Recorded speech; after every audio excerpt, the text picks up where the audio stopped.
Hey Honest community, before we dive into this episode, we've got a quick free favour to ask. If you enjoyed the Honest Property podcast, please hit like, follow and subscribe wherever you're listening from. It helps us grow, reach more people and bring on guests that you want to hear from. Thanks for being a part of this. We appreciate you more than you know. Hi, everyone, and welcome to the Honest Property Podcast. We're your hosts, Becky and Ruth, the Honest Property Sisters. We've built a multi-million-pound property portfolio in the UK over the last 12 years, and we love having unfiltered chats that are all about building wealth, purpose, and freedom that actually feels good and aligned with your life. So I think this is going to be a really interesting conversation. Ruth is head of like coming up with the ideas of our chats. So we have a kind of summary of what we'd like to go over, and we see how the conversation naturally flows. But this topic is quite an interesting one because I think the idea of entrepreneurialism and being like a content creator online and having a digital business has been over glamorized for a really long time, and people are only now really realizing the impact and what it means to pursue those goals As a career.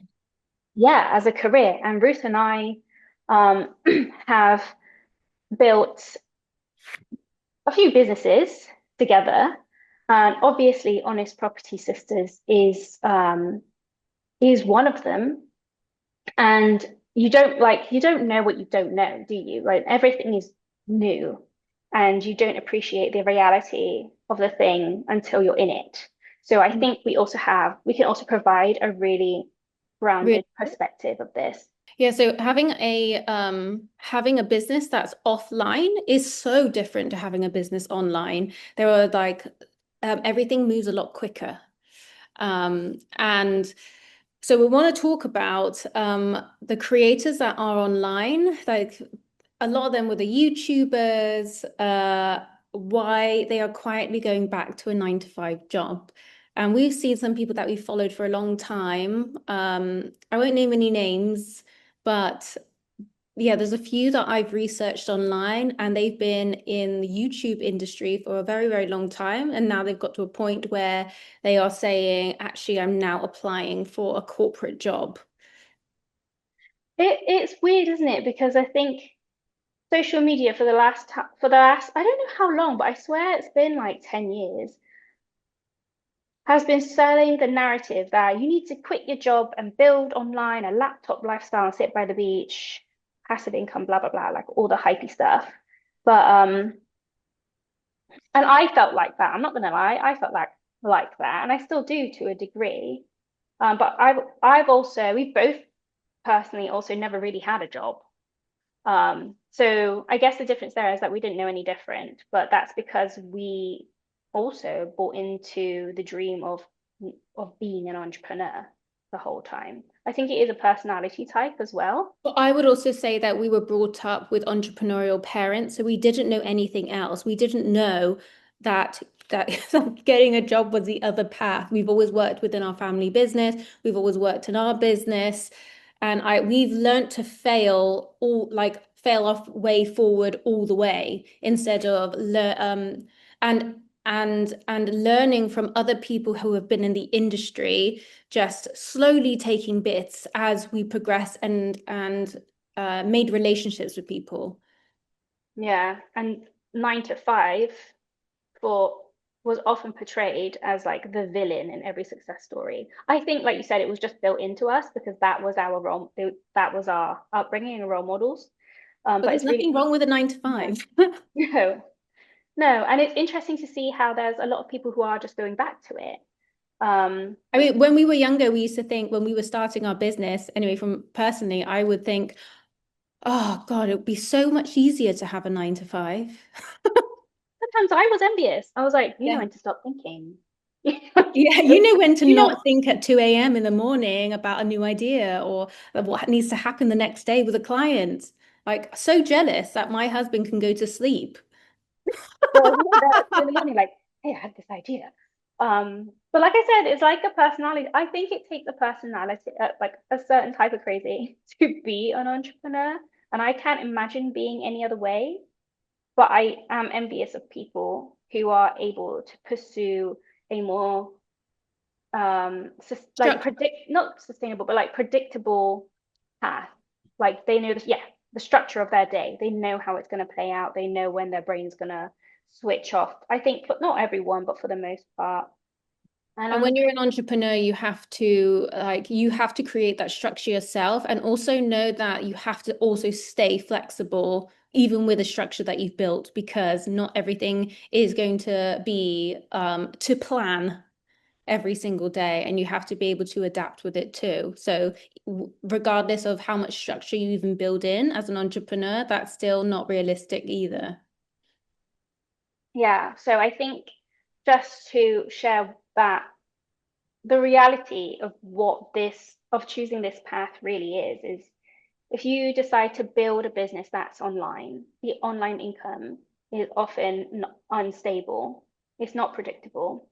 The one month could be absolutely amazing, Mm. but then I think this goes for all freelancers really, but or like self-employed people. But the next month could be like at nothing, and you're just trying to balance everything out over the year.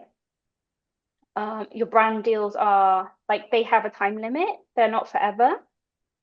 The algorithm is like some unknown beast that no one understands, but we all depend on this unknown for reach and marketing and sales, which ultimately will decide the success of your business. Because if nobody knows about your business, then how are you going to convert? And marketing is always changing Yeah, as you have to well. adapt And constantly. because now that everything changes so fast because of the internet, we have to keep adapting and keep adjusting how we market our business as well. So that doesn't stay the same. It could even look like next year, looking like it changes every other day. Yeah. And I think the difficulty in this reality is that so many people are, you kind of have to maintain, or there's a pressure to maintain a certain kind of successful lifestyle to prove that your choice wasn't like you didn't make the wrong decision and you need to appear aspirational because it's such a visually based industry Yeah. um, that your financial foundations are second to the way that you appear online, or just showing off the revenue in those months that actually worked out really well, and not showing the months where you got nothing. Um, and I think that's why like this ties in well with Honest Property Sisters, is because the profits that you make have to build into asset building activity like investing, of course. And that's what we're all about. So then you're not relying on the fluctuations that come with having a digital business. Mm. Because the problem that's happened with a lot of these online digital creators is that they built their lifestyle first and then their financial foundation second. Just like Becky said, they're just showing the revenue to look impressive, but they're actually missing the asset part. And this is why we started when we wanted to create, it wasn't on in a digital business, but it was offline. Creating a creative business that we fully enjoyed needed to complement also having assets to be able to deal with the fluctuations of what it means to be a freelancer, a small business owner, when if money wasn't coming in from one side of the business, it needs to be leveraged on in a different part, which is investments. Yeah. Otherwise, you're just somebody who appears to earn high revenue, but you're actually really low in wealth. And the goal is to build up wealth. So Yeah. then you're not stuck on this treadmill, because even though it looks like you're free and you're doing it all online, like that does give you a degree of freedom as long as you have internet, which is most places. There was one influencer creator that I was researching, and she was saying how when you're younger, like in your 20s, and that's when she started her creator business, because the internet moves so fast and you're like fully involved in the creative process, which is so exciting and fun, you forget to think about your future. Yeah. And so she got to her 40s and went, oh my goodness, I'm starting my resume to be able to apply for a job because I lived in only now and didn't think about my future at all. That Mm. I've got nothing to show for it because I haven't even put it into anything that was leveraging my time, that wasn't leveraging my time anymore. Yeah. So she's having to go back to work because she neglected even thinking about a pension, investing, anything, because she was, when you're living online, it's so instant gratification. To be fair, when you're doing it all yourself and you're wearing all the hats, like your forward financial planning and like, you know, You putting don't things have aside breathing for room. pension, yeah, you just You don't your have mind is space full. because you're doing everything yourself. Yeah, exactly. So it's just like Until there you is, can get to a point that you can have a PA or a VA that will be able to take some mental load off, so you can actually sit down and go, right, I need to take my finances and my future seriously. But if you cannot, it's either reducing how much you do or delegating some parts to someone else so that you have that mental space to even consider your future. And a lot of these creators got stuck on that wheel where they didn't have time because they were only in the creative process. yeah, there's only so much space in your brain. Like I don't blame them for not considering it because it is just a lot to think about. But yeah, it's, I think, well, that's the point of this episode, isn't it? It's just a reminder if you're out there creating a digital business or even just any kind of freelancer who nowadays, if you are a freelance, if you're in a business in 2026, you have some sort of online presence, you need to build wealth assets. This is a reminder, you need to build wealth assets that survive without you. So then you don't have to do this into your 70s because otherwise you are just constantly living with that background anxiety of, oh, what happens when this ends? And you haven't got a Mhm. plan. Um, and you're just never going to be able to sleep properly at night when you realize this fact. And I think for us, having been entrepreneurs our whole life, pretty much, um, it does have an impact on your nervous system. And I'm not going to lie, we've both been burnt out, and that's manifested in different ways for But that us. was also role modeled by watching our parents. Mm, And that mm, that's true. but then, we've changed, we've also, as much as I'm so grateful for being able to watch our parents work so hard and put the work in and give us such an amazing life, I'm really glad that we've chosen to invest alongside so that we have a future where we don't feel like we have to keep constantly working or feeling like we have to prove ourselves. Yeah, absolutely. Like, I feel confident that our retirement is sorted. Like that is such a relief that you don't realize like will benefit your nervous system so much. But yeah, the reality is we're never really off. Even when we're building like Honest Property Sisters, you are. But I think if there's a curse and a blessing that comes with being passionate about something, um, curse is you don't stop thinking about it really. Because you And the enjoy blessing, it. but yeah, the blessing is you enjoy it. I think it's because you're always learning, you're always constantly learning or trying to find a way to improve because you love it. But I was saying to Becky before we started this podcast that there is a famous YouTuber, um, a Mr. Beast, who has clearly stated that he is actually who's a successful YouTuber, and he's already going into the wealth space, the wealth space, because he knows, I'm assuming he knows that like education, he invests himself, that he knows that that's how important that is, and not just being the creator of like funny videos and things like that, that actually being able to hold on to what you've made from the funny videos. Yeah, it's not just his entertainment. Like, what is he going to do with the profit that he's earned from the value that he's given people, the value being Mm, entertainment? And he's made a long-term plan with it, and that's really smart. yeah. Most brokers specialize in residential mortgages, which is not what actual property investors need. So when you need bridging finance or specialized buy-to-let mortgage, you're explaining your strategy to someone who's never done a deal themselves. That's why we work with Scale Property Finance. They're specialists in bridging finance, actual property investors who've borrowed from these lenders themselves. They know exactly which lenders work best for investors because they've been in your shoes. Simple, fast, flexible finance when you need it. If you're looking for a broker who actually understands property investing, then check out scalepropertyfinance.co.uk. Tell them we sent you and they'll knock £100 off your brokerage fee.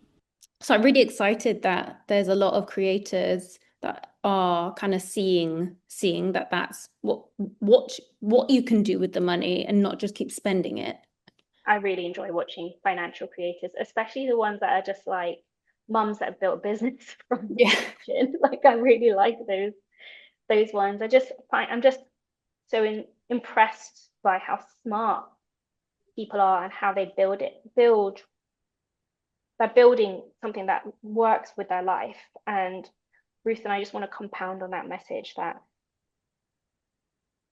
we want you to also feel inspired to make sure that whatever you're choosing aligns with the life that you want to live. And I think that is, especially for property entrepreneurs, property business owners, property investors, there's all the more pressure to keep up with appearances. If you say you're a landlord, if you say I invest in property or I'm a property developer, there's this glamour that surrounds the lifestyle that's meant to come, that people think is meant to come with that. But it's really not that glamorous. No, who was that? There was a guy who, so Ruth and I have been approached by TV programs, and this other property content creator got way bigger than us, got approached by he was a developer. Yeah, he was a developer, a property, like some TV program that was about like rich versus poor or something, or was it like go on a holiday like with swapping, rich like people? Yeah, life swap thing. And apparently he responded was like, you do realize that developers broke. Company like there isn't going to be like the whole point is you keep reinvesting the bulk of your profit back into the next project and you get like a little shaving off the top. It's not what you think it is. And if you are a serious investor, then you are putting most of what you earn back into the next investments, and that's just how it is. And you're making a business on the side of it. It's not just heavily investing into it. You also build other business alongside, and that's how you keep the wealth rolling. Exactly. Ruth makes fun of me because I say exactly a lot. Apparently, that's my catchphrase. But yeah, when you're building online, like Ruth and I really like the creative process. If you're a digital entrepreneur, digital creator as well, there is a lot of mental load that comes with it because you kind of become the product. So you have to be really careful of making sure that you separate yourself somehow from the product that it is you sell, or the product that it is you are providing people to help them in a way that you want to give back to the world. I think, and now I'm saying this out loud, it is something we do need to consider because if you are the face of your business, it's hard to separate yourself from it. And you feel like because of how fast paced social media is, you've got to constantly put something out there. Then you feel constantly like comparing yourself to people. There's just so many stats and metrics. that you have to keep on top of. Creative fatigue and decision fatigue that comes with it as well. And if you've got more than one head as well in the business, it can be helpful to bounce ideas or get confirmation on ideas with someone else, but at the same time you're conflicting with other opinions, right? Like sometimes we're like, no, I don't think that's a good idea, or we don't always agree. So it's harder to also navigate that. So do you reckon self-employment is harder than a 9 to 5? No, I think it's different. No, I don't. No, I think self-employment is harder, but I think it's just different hard. I think it's different hard because people don't like. My husband has seen me. He's like, you could not work a 9 to 5, and he says he knows he couldn't do what we do. He thinks that he knows, like, he said to me, like, your brain just doesn't switch off. I have to like really forcefully make my brain switch off. It's hard. I'm supposed to be like resting. I was supposed to be resting before this podcast, and I've already like been researching stuff. Like I can't, you just can't like so I think that's maybe just out of habit. I think there's a level of, I think every entrepreneur, no matter how much money you make, there is always going to be this money blueprint in us that says you have to keep looking for the next opportunity, otherwise it will run out. I remember watching, I don't watch the Kardashians really, but I remember watching one Kardashians when I wasn't well, and Kim Kardashian basically saying like she was scared of all of this lifestyle running out if she stopped working. Yeah. It's like you just can, that feeling that must be difficult when you get to like such a high level, or even just starting. I think it doesn't really matter where you are on how much you earn on your entrepreneurial journey. There's always this slight fear that it might all go. And I think that's also a little bit of a drive to keep going. I'm pretty sure that their family invests in property though. Yeah, they put it into assets. Yeah, so they are wealth set up. But yeah, your baseline just gets higher and higher the more ambitious you get, right? Like Yeah. Ruth and I got when you're building a social media page, the anxiety is so real. Like we were like, okay, you have to post 3 times a day. This is what they all say you have to do. Post 3 times a day and and oh my gosh, the burnout was real. But we were like, just hustle for a little bit and it'll calm down. And then we were like, yay, 400 people liked something. And now it's like, we've got 5 million views on a post. Can we do it again? Like the jump is crazy and your base level of success just changes. So yeah, it's hard to get out of that constant pressure, but then again, it's also like maybe it aligns anyway because inflation will just always be there, and the only thing that will be like, so you're always chasing because inflation's making you. But the only thing that will help you not chase inflation so much is to make sure that you're putting your profits aside into an asset or an investment that will reduce or exceed the rate of inflation. But if you want to go back to a job because of routine, Predictability, yeah, just having that structure, or even going back part-time just to give you that. breathing room and Yeah. know exactly what's coming in when. Because I think you can be so engrossed, can't you? Especially if you Yeah. were a self-employed person. It is so difficult to keep boundaries in place. I don't think that's failure at all. That is probably a good sign of regulation and self-awareness. Sorry, if you hear a licking, I'm looking after a corgi and he's licking my hand to death, and I'm ignoring it, but he's very sweet. House sitting for a friend. Yeah, I think it's regulation, and maybe it's a smart move. I think that multiple streams of income where you have a balance of something that is predictable alongside something that you're passionate about that might fluctuate a little bit more is smart. Plus, making sure you park what you can park a certain amount of what your profit is into investing in your wealth for the long run, right? That's the main message. Yeah. I mean, the internet right now, like, it's harder. They say it's harder to grow now than 5 and 10 years ago. But I think that's only because that's when everything was like starting. All of the people who were like the first there to start YouTube and all these other platforms were just we're just the first, and they had to go through all of the beginning of the messy beginning. But I don't think that it might feel harder because it might feel saturated because all businesses are online. A lot of businesses are businesses are online now. But I think it's just I do believe that you do find you find your right people. The platforms are crowded, the trust is lower because everyone feels like they're being sold to. People are more cautious with their money, and audiences are tired of being sold to constantly. But I think people will still always want to learn. I also want to add, actually, even though it's harder to grow, like statistically, I think it actually filters a lot and you get higher trusting communities because of it. So even if you had like 1,000 followers, 100 followers, because so many people are more discerning about who they trust online now, if those people trust you, then you've got a higher quality audience or higher quality potential customers than somebody who has like 1 million followers, but everyone's really sus.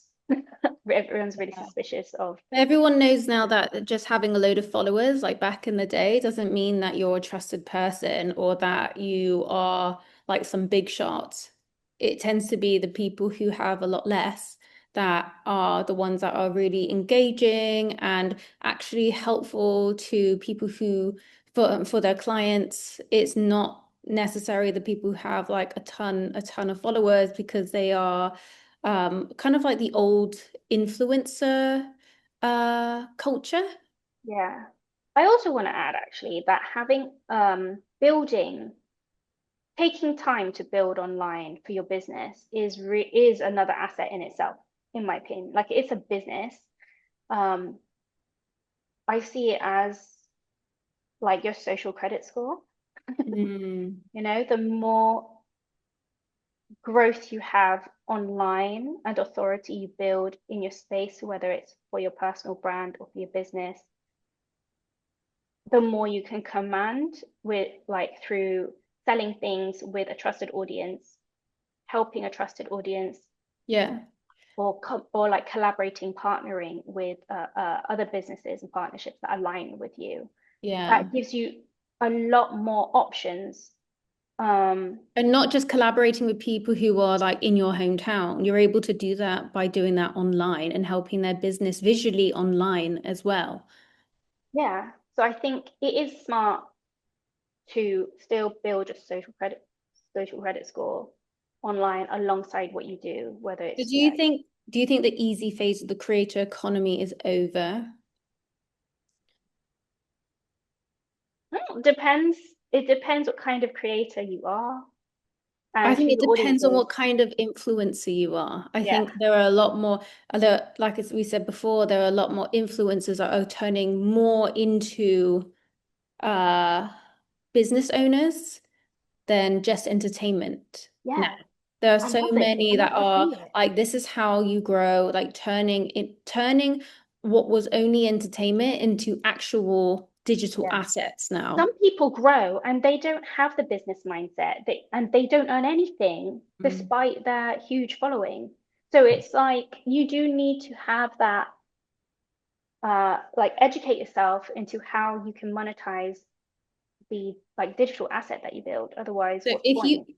if your income depends on algorithms, you do not control the asset. Yeah. That puts you So at platform risk.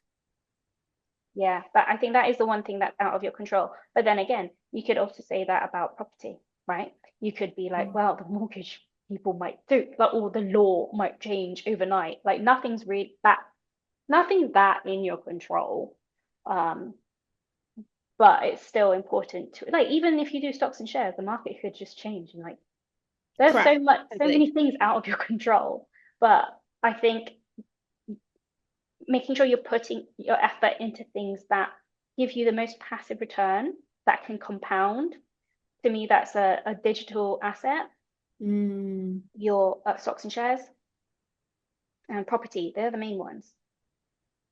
But knowing how to monetize them and play it smart is the important way to approach it. Yeah. Yeah, that platform if you're going to build online, the platform is a risk. That's why they say, oh, post on multiple platforms, so then you diversify your risk, or collect, like get people to come, like take them off of the platform and into your own digital world, whether that's through emails or like there's so many ways to do it, but just not depending too much on the platform where you can. The social media platform itself. Yeah. Before we continue, here's a quick thought. Ever feel like there's just never enough time to focus on what really matters in your business? You don't have to do it all alone. As they say, a great team makes everything easier. That's why we've partnered with the Freedom Geek. Their talented Filipino VAs help us with tasks like admin and podcast editing, just like for this episode, giving us the freedom to focus on what really moves the needle. If you're looking to reclaim your time and to work smarter, then check out the Freedom Geek. All the details are in the show notes. Now let's get back to our conversation. Because that's what the rented land. Yeah, but I feel like we're digressing a little bit. So if you do all this and you still decide to go back to a job that's a 9 to 5 or a part-time thing, so you have something predictable, that is no defeat. That's actually pretty smart, in my opinion. The only way that freelancers or digital creators can have anything that is like that is if they get retainers with other businesses or collaborations that they do. So then they have like amount of time where they know what's coming in when. To be honest, that's not even guaranteed. And those timeframes don't tend to last more than a year anyway, because things change. Yeah. But then again, a job changes too. They might not want you for more than a year. Maybe you sucked at your probation period. Like But the job gives you diversifying. the job gives you predictable cash flow, and that's the difference. You get the same rate every single month. It's harder to be sacked from unless you're a contractor. True. If you're employed, if you're actually employed and you're on the payroll, there's a lot more legalities that are there to protect you. It's predictable cash flow, which then you can put into your investing pots, investing into your future, into like into property or into stocks. Yeah. I think don't confuse entrepreneurship with wealth. It's not the Often same. the opposite, and it will be the opposite. Don't be glamorized by the entrepreneurs. For a few years. Like, don't be glamorized by the entrepreneurs, because, like, yes, there's a level of freedom, but that level of freedom comes with a lot of responsibility. The wealth is built in the assets, not in the business. I mean, well, you can sell your business, which we did, but that it's not in the running day-to-day of your business. Unless you sell it, then it is an asset, but then you don't have that business anymore. Yeah.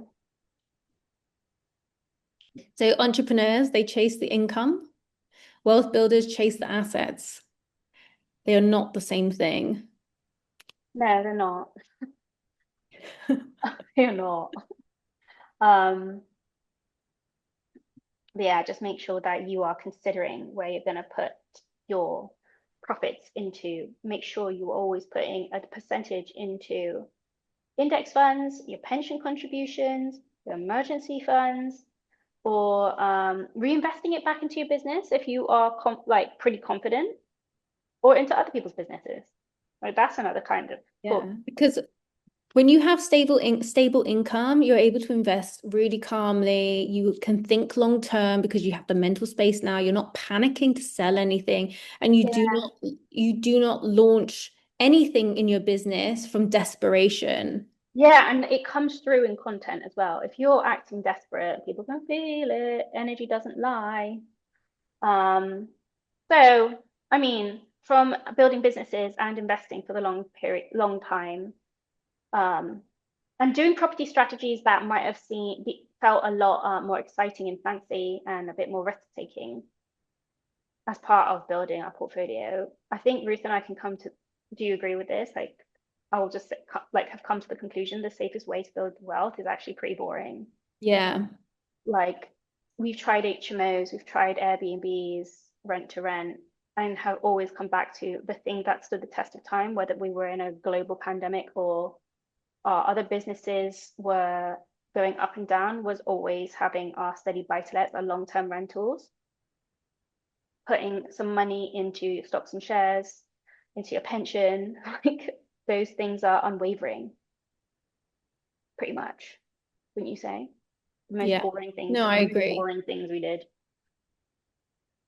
Which is why nowadays, at this stage of our journey, at this stage of our life, Ruth and I are we're just cutting to the chase and putting our effort and energy into the boring things that we know are going to stand the test of time.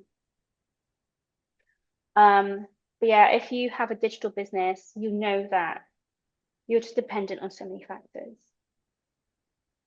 But if you have put energy and money into your assets, you are earning from rent, you are earning from dividends, you are earning from equity growth, and systems that don't rely on you turning up on a screen or camera every day. So you got to ask yourself that if you ever got sick for 3 months, what would survive? For us, that was our buy-to-lets, stocks and shares. If your platform disappeared tomorrow, what would remain? Yeah, like remember that whole thing about TikTok shutting down and all these creators had built their businesses on TikTok and now and there was that big scare that it wasn't going to be there anymore.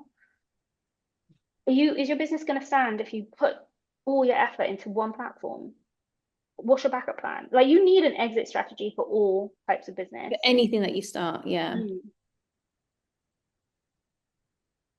So those are your food for thought for your wealth building. But when it comes to having a job or building a digital business, I think the hybrid model is a really good idea.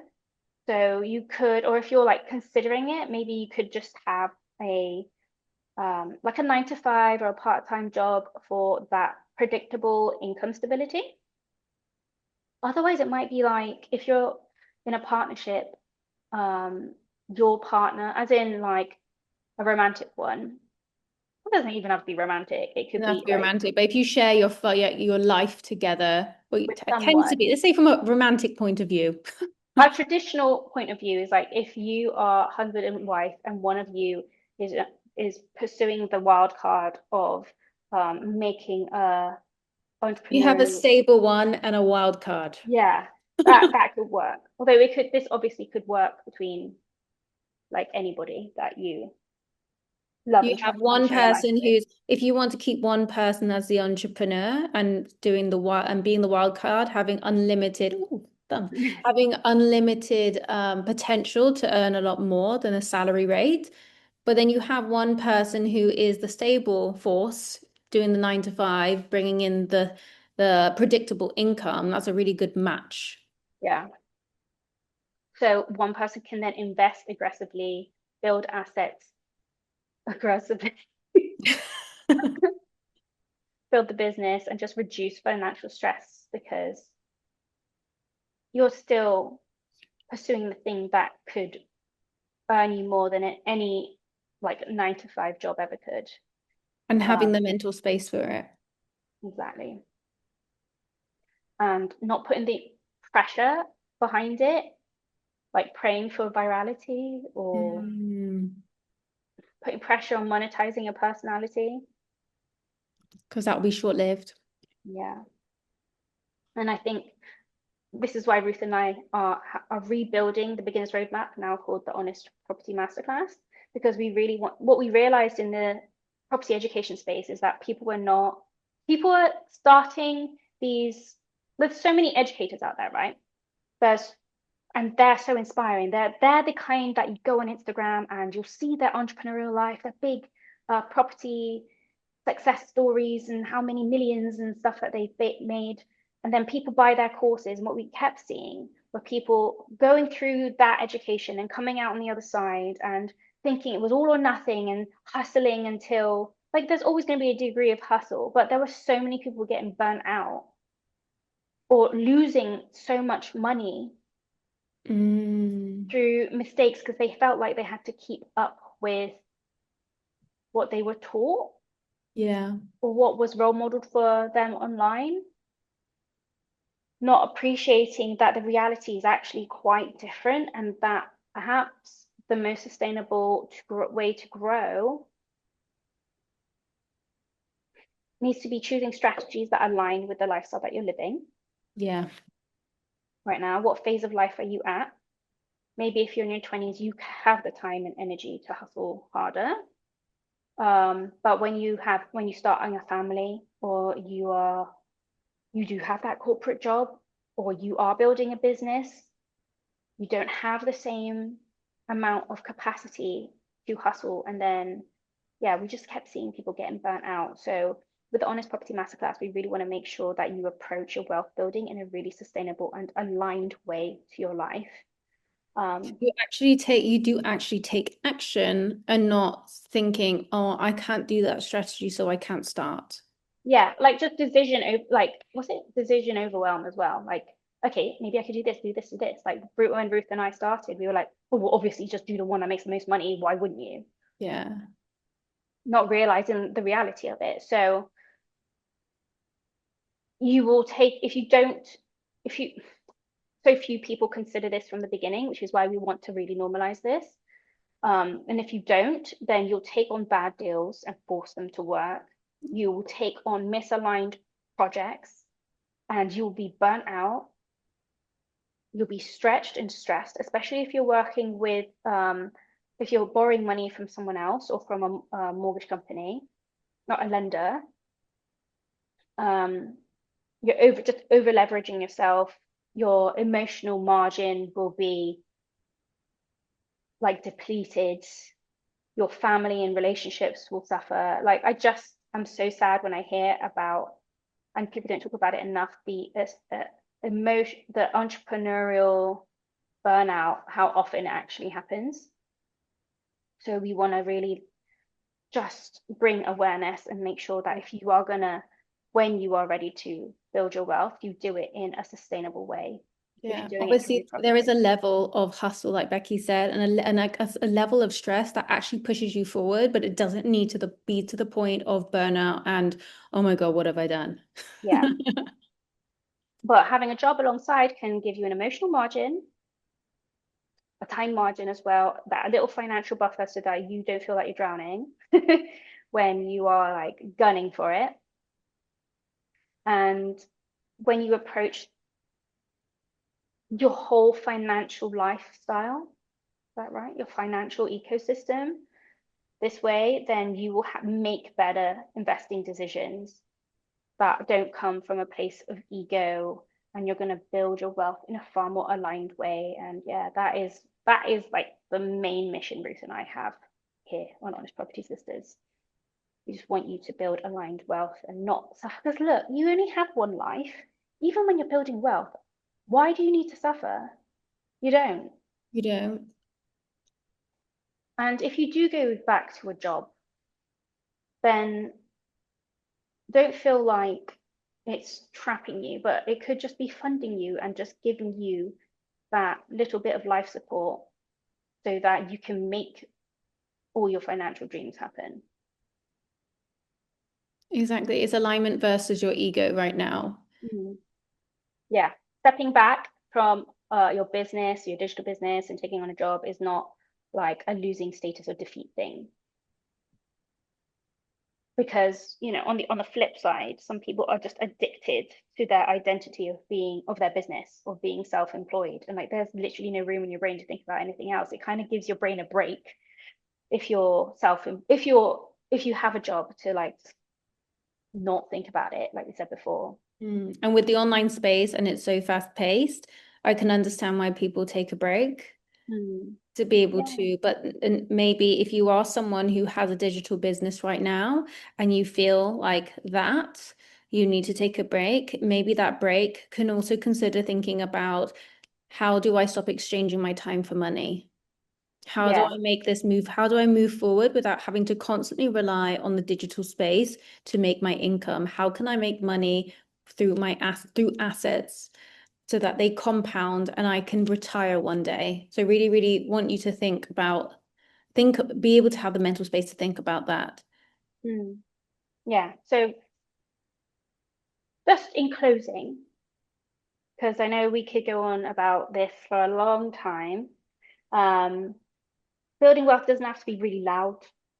It's about having sustainable assets, and don't feel the pressure to keep up with the aesthetics. Actually, in hindsight, more people are appreciating honesty and authenticity more than ever before. Like the trends have gone that way now, where you don't have to look perfect anymore, which is actually going to work in your favor.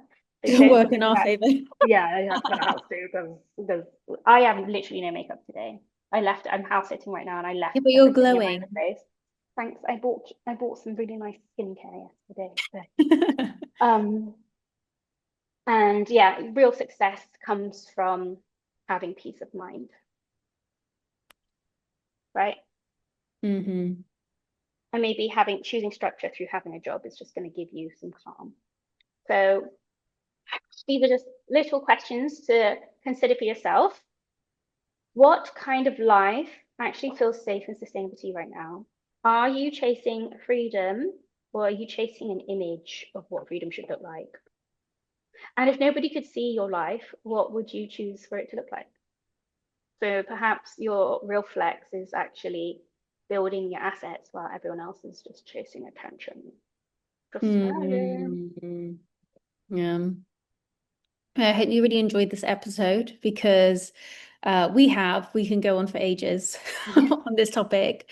But if you don't already follow us on Instagram, you can follow us on Honest Property Pod and Honest Property Sisters. Like and subscribe this video to let us know if there's any topic that you want to hear more of, because we love being able to have these discussions and talk openly and honestly about what's really happening in the wealth and online space. Yeah. Thanks, guys. See you in the next episode. Bye. Bye.